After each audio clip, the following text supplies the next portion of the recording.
Mr. President, we so appreciate you giving us an hour of your time. I want to start by addressing the elephant in the room, sir. A lot of people did not think it was appropriate for you to be here today. You have pushed false claims about some of your rivals, from Nikki Haley to former President Barack Obama, saying that they were not born in the United States, which is not true. You have told 4 congresswomen of color who were American citizens to go back to where they came from. You have used words like animal and rabid to describe black district attorneys.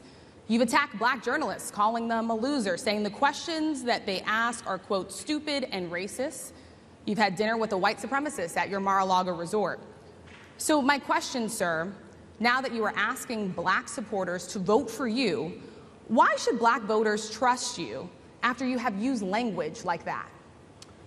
Well, first of all, I don't think I've ever been asked a question in such a horrible manner. First question. You don't even say, hello, how are you? Are you with ABC? Because I think they're a fake news network, a terrible network. And I think it's disgraceful that I came here in good spirit. I love the black population of this country. I've done so much for the black population of this country, including employment, including opportunity zones with Senator Tim Scott of South Carolina, which is one of the greatest programs ever for black workers and black entrepreneurs. I've done so much, and and I say this, historically black colleges and universities were out of money, they were stone cold broke, and I saved them, and I gave them long-term financing, and nobody else was doing it. I think it's a very rude introduction. I don't know exactly why you would do something like that. And let me go a step further. I was invited here, and I was told my opponent, whether it was Biden or Kamala, I was told my opponent was going to be here. It turned out my opponent isn't here. You invited me under false pretense.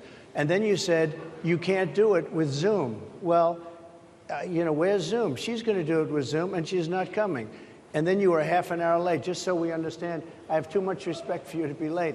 They couldn't get their equipment working, or something was wrong. Mr. President, I would love if you can answer the question on your rhetoric and why you believe that black voters should trust you with another 4 years. I have been the best president for the black population since Abraham Lincoln. That's my answer. Better than President Johnson, who signed the Voting Rights Act? And for you to start off a question and answer period, especially when you're 35 minutes late because you couldn't get your equipment to work, in such a hostile manner, I think it's a disgrace. Let me just ask a follow-up, sir, and then we'll move on to other questions here.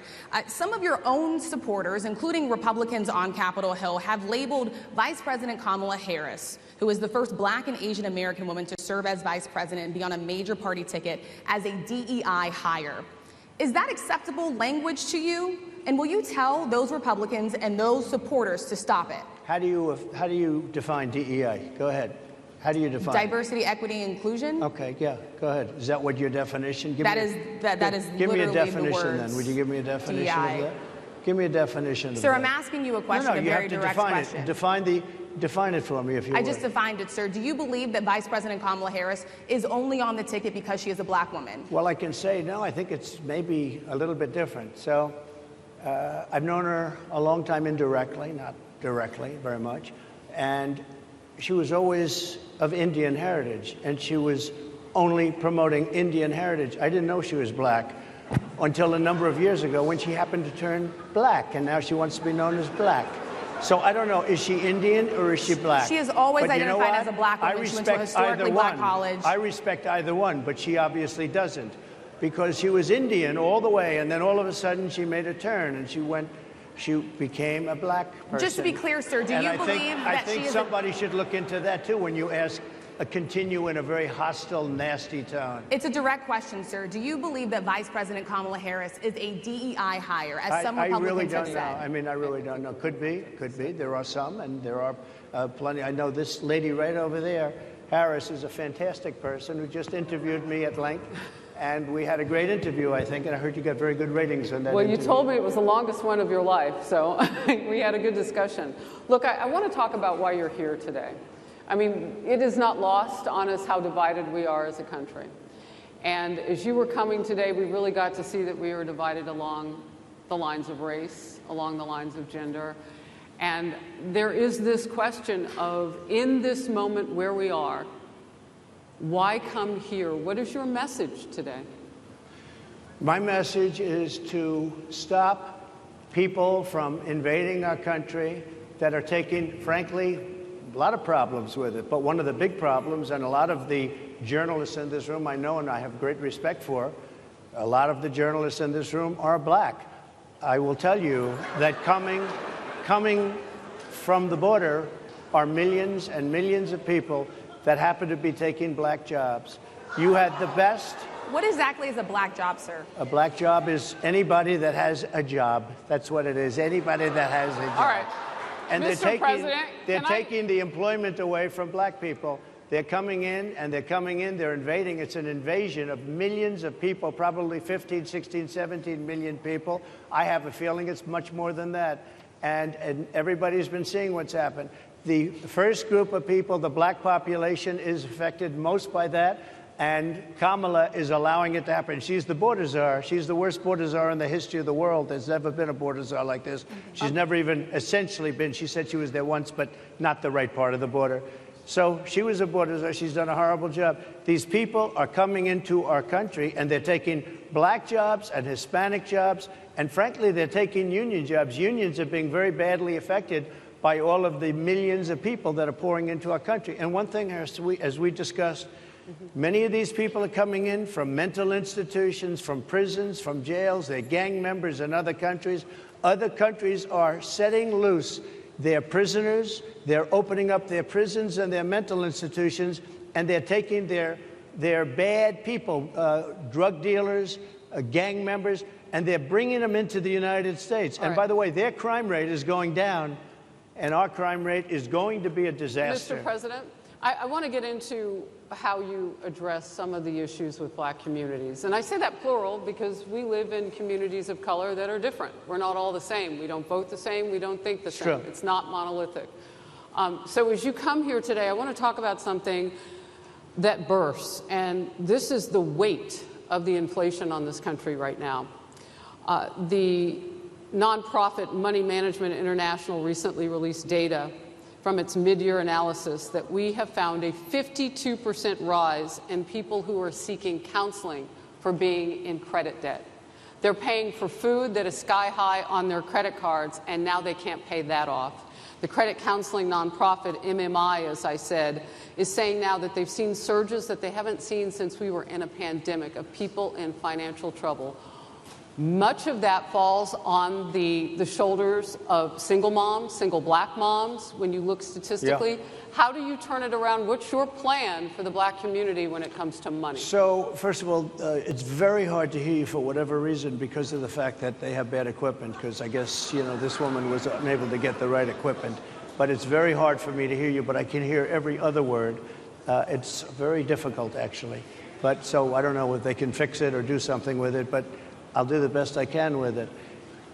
The inflation is absolutely destroying our middle class, our working class, virtually every class. Inflation is a disaster in our country. Inflation is a country buster. It breaks every country. And we had, in my opinion, the worst inflation we've had. They say it's 58 years, but I think it's much more than that. It's been devastating. And if you just take a look at a lot of things they don't include, like interest rates. Interest rates went from 2.4% to 10%, and you can't get the money. People can't buy houses. They no longer have the American dream. Young people, young black people, they don't have the American dream anymore. They can't buy a house. They can't borrow the money because of the cost of the money. They can't buy it because of the cost of housing, because of the cost to build it, because of inflation. Inflation is a disaster, and it's destroying our country. And it's destroying the black community probably as much or more than any. What's your plan? You know what we have to do? We have to bring down the cost of energy, and that's going to bring down the cost of inflation. This was all started with a bad energy policy by Joe Biden. By the way, just if I might, I was running against a man named Biden. You probably saw that. And he was losing very badly in the polls, and then he had a rather bad debate. I would say it was a bad debate. I would say it was one of the worst debates in history, and his poll numbers crashed. And instead of saying, you know, let's keep going and maybe something happens the other way, they said, oh, we're going to replace him. Let's just replace him.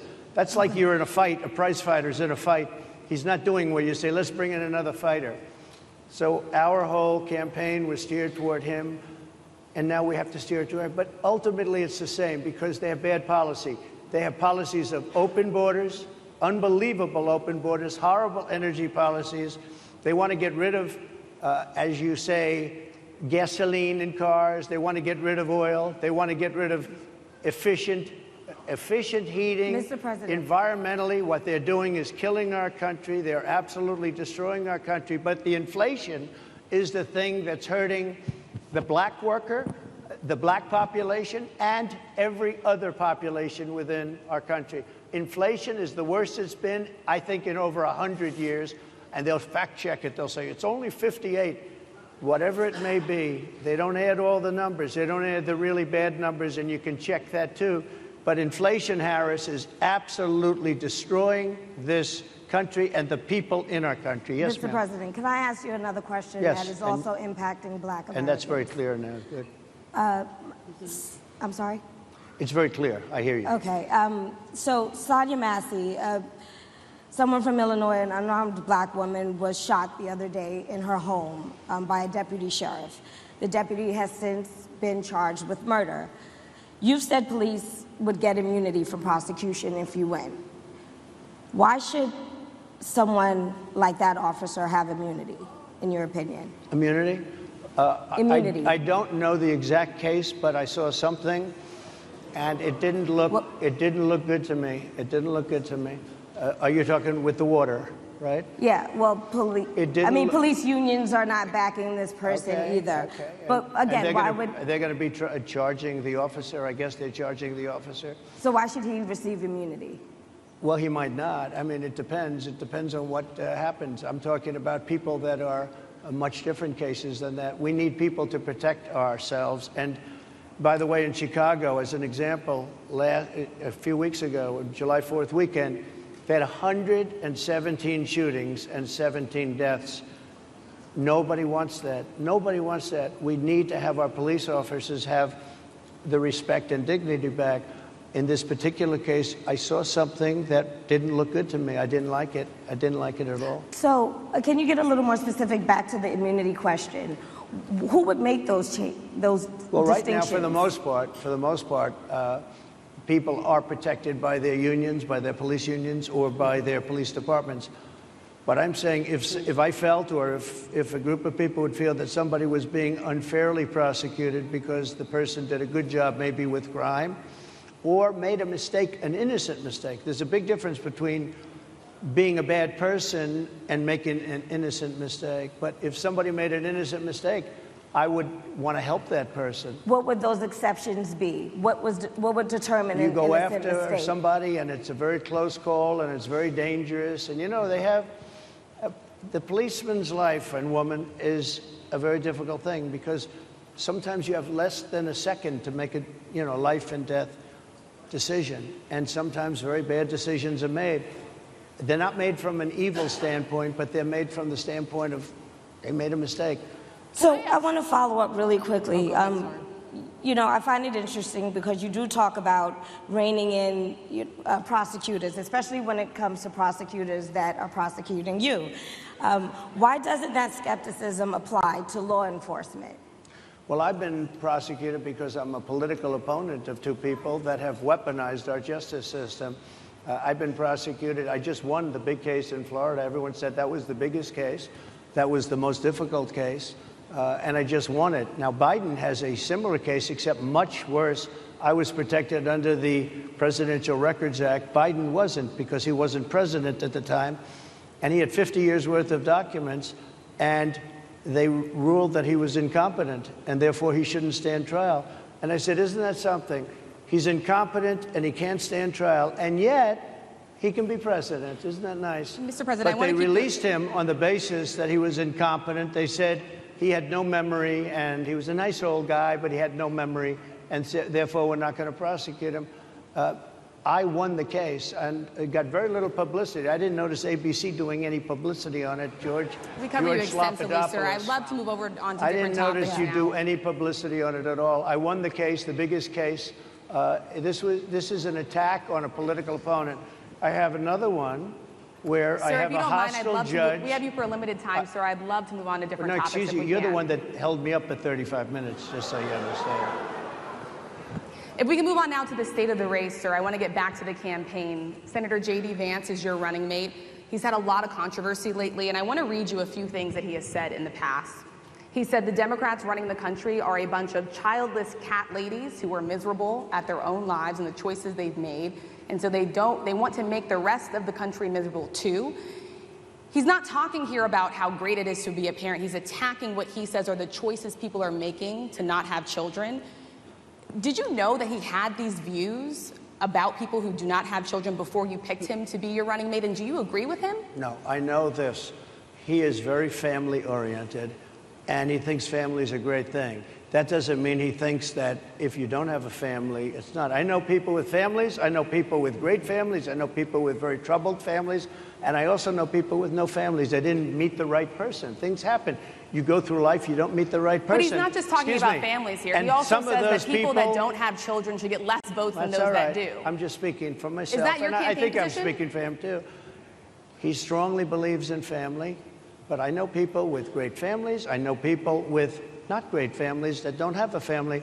And the people without the family are far better. They're superior in many cases, okay? He's not saying they're not. What he's saying is that he thinks the family experience is a very important thing. It's a very good thing. But that doesn't mean that if you grow up and you grow older and you don't meet somebody that would be wonderful to meet and would have been good, that that's a bad thing. He's not saying that. My interpretation, you'll have to ask him, actually, but my interpretation is he's strongly family-oriented, but that doesn't mean if you don't have a family, there's something wrong with it. Just Mr. one last President? point, and then we'll move on. Just one of the bedrock principles of American life is one person, one vote. Senator JD Vance has suggested that someone who has children should have more votes than a person who does not have children. I just want to be clear here. Is that the position of your campaign? Well, no, but it's not something I have ever heard before. I can tell you this. Right now you have illegal aliens coming into our country, many from prisons and many from mental institutions, and they want to give them votes. I don't think they should have votes. They came into our country illegally, People and who they're are only taking the American vote away citizens from are all allowed of the to vote, people sir. in this room that have been here a long time, that have worked hard, that in many cases, and you'll see this happening, if I'm not elected, you're going to see it happening. If I am, you're not going to have any problem. But you're going to see it happening a long time. You're going to see the people in this room and people outside of this room are going to be losing their jobs to people that have come into this country illegally. Mr. President, can we stay with just kind of the state of the race right now? Because I felt like that vice president question, candidate question was right in there with that. Yeah. So let's talk about JD Vance for a little bit. He's had some stumbles out of the gate. I don't know if you're hearing what we hear as reporters, but it's been a tough couple of weeks for him. Why did you choose JD Vance? Why did you choose him? And I'm having a hard time hearing, too. I know everybody out there can, but it's hard to hear. I'll tell you why. I chose him because he's a very strong believer in work and the working man and woman, and especially the working man and woman who have been treated very unfairly, because you have many of them in this room. But you have many of those people, they were treated very unfairly. They worked very hard and they were treated unfairly. He wrote the book that became a bestseller. The movie became a smash hit. He's a very smart guy without the benefit of having a family that has contacts, like a father that was well-connected. He got into Yale Law School. He graduated in 2 years from Ohio State, summa cum laude. I mean, you take a look at, his career has been an amazing career. He started off at a level with a difficult family situation, very difficult, with the mother and the father and everything else. He ends up going to Yale Law School and was one of the top students, became the head of the Law Journal. I mean, that's an amazing thing. He's a 4-year, he was in the military with great distinction for 4 years, got out, went into business, became successful in business, very successful in business, actually. Did public offerings and other things. And I have to believe in that. I mean, he's somebody that was born in a rough situation. Most of the people know that situation because it was very well documented in his book. And I have a lot of respect for somebody that can get into Yale and become one of the best students in Yale, that meets a young woman at Yale who was also outstanding, and they get married, they have a beautiful family. But he had he's made himself an amazing life. He then goes to Ohio, lives in Ohio, and he had my endorsement. That helped. But he wins the Senate. He becomes a United States Senator. So he's a United States Senator. So Harris, like I respect you for your success, I respect people for their success. The reason I asked the question is because the last time you and I sat and talked was the day that you were shot. We'd been together for much of that day. You left to go to Butler, Pennsylvania, and we didn't know what was next. Yeah. And 2 days after that... I cannot understand. Your microphone I know, is so it is really hard for me to understand you too. I can understand you perfectly. Because she's closer. I can understand you. I'm happy to hear that, sir. But I can't really understand, Harris. I have a few more questions. Because of the distance, and the mics are really in lousy shape, but I cannot understand Are you asking a question? what you're saying. So what I wanted to say was the last time we spoke, you said some words that were prophetic because I asked you who you wanted to choose for vice president. Yeah. And you said normally it really wouldn't matter what they would bring, you choose somebody that you think has a future, that sort of thing. But you said these words 3.5 hours before an attempted assassination on your life. You told me that bad things happen, Harris. And that's why this decision is important this time. Bad things happen. You said it twice. When you look at JD Vance, is he ready on day one? Does he what? Ready on day one, if he has to be. I've always had great respect for him, and for the other candidates too. But I will say this, and I think this is well documented. Historically, the vice president, in terms of the election, does not have any impact. I mean, virtually no impact. You have 2 or 3 days where there's a lot of commotion as to who, like you're having it on the Democrat side, who it's going to be. And then that dies down, and it's all about the presidential pick. Virtually never has it mattered. Maybe Lyndon Johnson mattered for different reasons of what we're talking about, not for vote reasons, but for political reasons, other political reasons. But historically, the choice of a vice president makes no difference.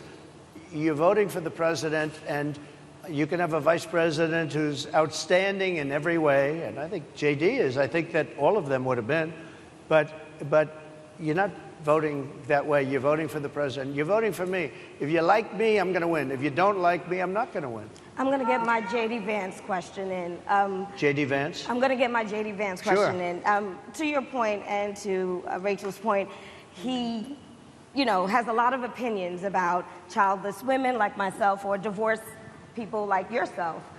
Do you think, well, I mean, my point is here. But at least it was said in a friendly manner. My point is,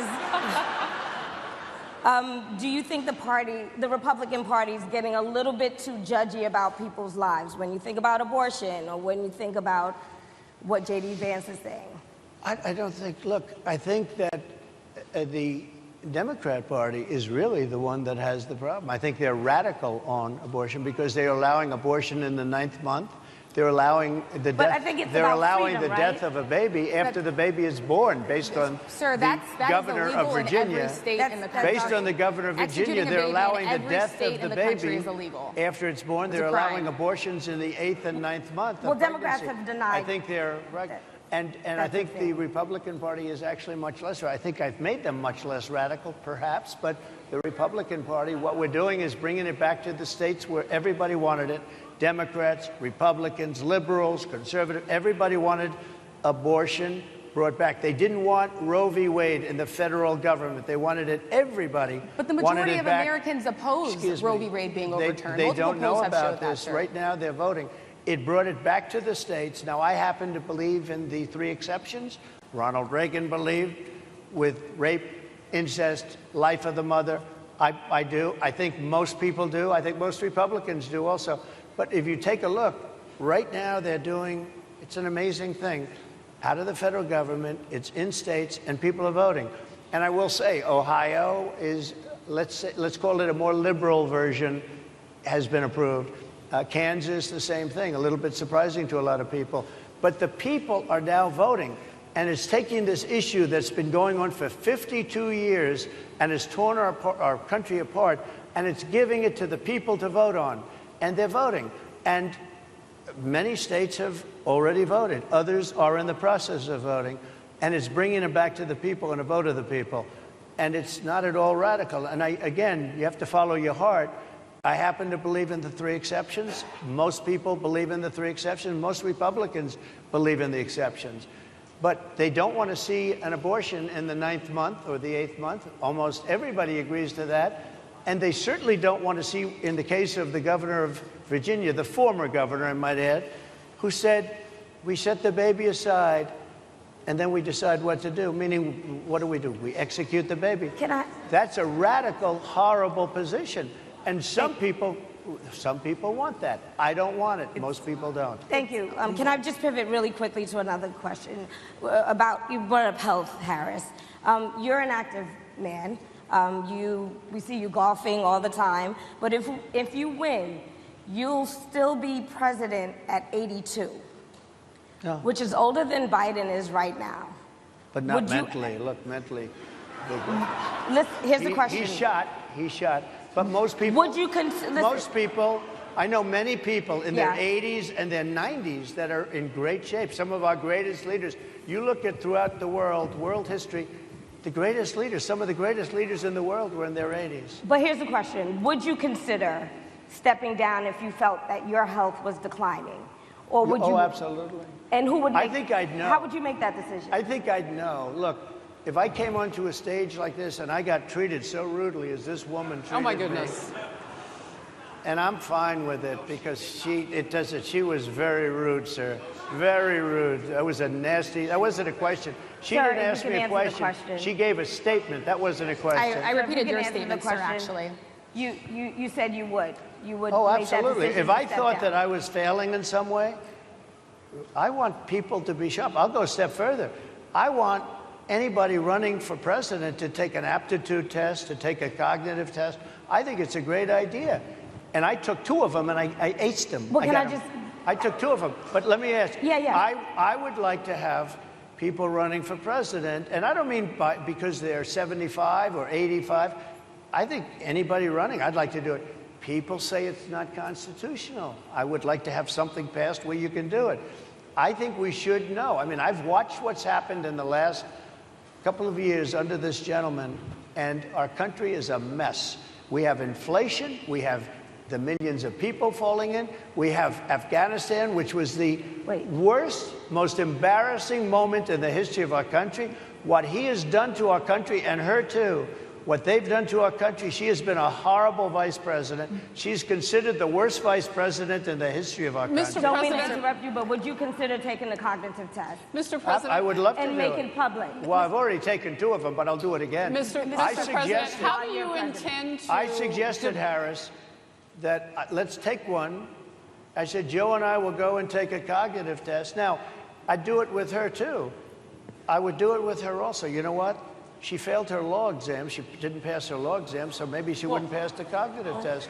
Mr. President, are you saying she wouldn't pass? Just to be clear, I'm just giving you the facts. To be clear, you don't think Harris? How do you intend? She didn't pass her bar exam, and she didn't think she would pass it, and she didn't think she was going to ever pass it.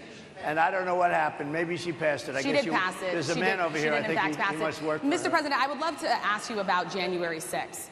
You've called yourself the candidate of law and order. Yeah. When Time Magazine asked you if you would consider pardoning all the rioters, you said, yes, absolutely. Sure. You called them patriots. 140 police officers were assaulted that day. Their injuries included broken bones, at least 1 officer lost an eye, 1 had 2 cracked ribs, 2 smashed spinal discs, another had a stroke. Were the people who assaulted those 140 officers, including those I just mentioned, patriots who deserve pardons?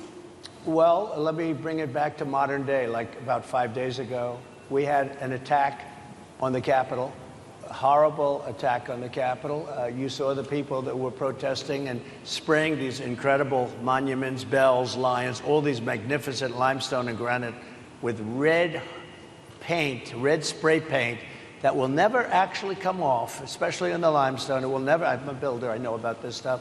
It'll never, you'll see it in 100 years from now.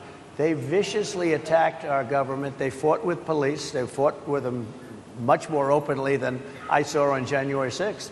What's going to happen to those people? What's going to happen to the people in Portland that destroyed that city? But sir, my question is on those. What's going to happen to the people that tried to burn down? My question is on those rioters who assaulted officers. You have to would you pardon those people? What's going to happen? Oh, absolutely, I would. You would pardon those? If they're innocent, I would pardon them. They've been convicted. And by the way, the Supreme Court just well, they were convicted by a very tough system. How come the people that tried to burn down Minneapolis, how come the people that took over a large percentage of Seattle, how come nothing happened to them? How come the people sir, we're talking about people that were seen beating officers with flagpoles, dragging them down the stairs. They're on video. Have you seen that video, sir? Oh, really? Well, you would pardon those rioters? They shot a young lady in the face who was protesting. They shot her in the face. You know, nobody died that day. You do know that. But people died in Seattle. Nobody died, but people died in Minneapolis. You know people died in Minneapolis. And nothing happens, and nobody ever talks, and nothing happens to those people. But you went after the J6 people with a vengeance. And I'll tell you what about the cops that were, and I'm all for the police, as you know, but what about the police that are ushering everybody into the Capitol? Go in, go in, go in. What about that? Look, nothing is perfect in life. But you have people from Minneapolis, you have people just from 5 days ago in Washington, D.C. They were having fistfights and fighting with the police. They were spraying and destroying. They were desecrating our monuments in Washington, D.C. 5 days ago, and nothing happened to them. And you can't have two systems of justice. That's why they went after me as a political opponent, because they felt they couldn't win without doing that. And we're going to win our cases, and we're going to be vindicated. But I have to spend a lot of time on that, and money. That's what they want. After the election, they won't care. Although in my case, I think they probably will, because the hatred is pretty deep. But I'll tell you, they went after me as a political opponent. That's never happened in our country before, and it sets a terrible, terrible precedent.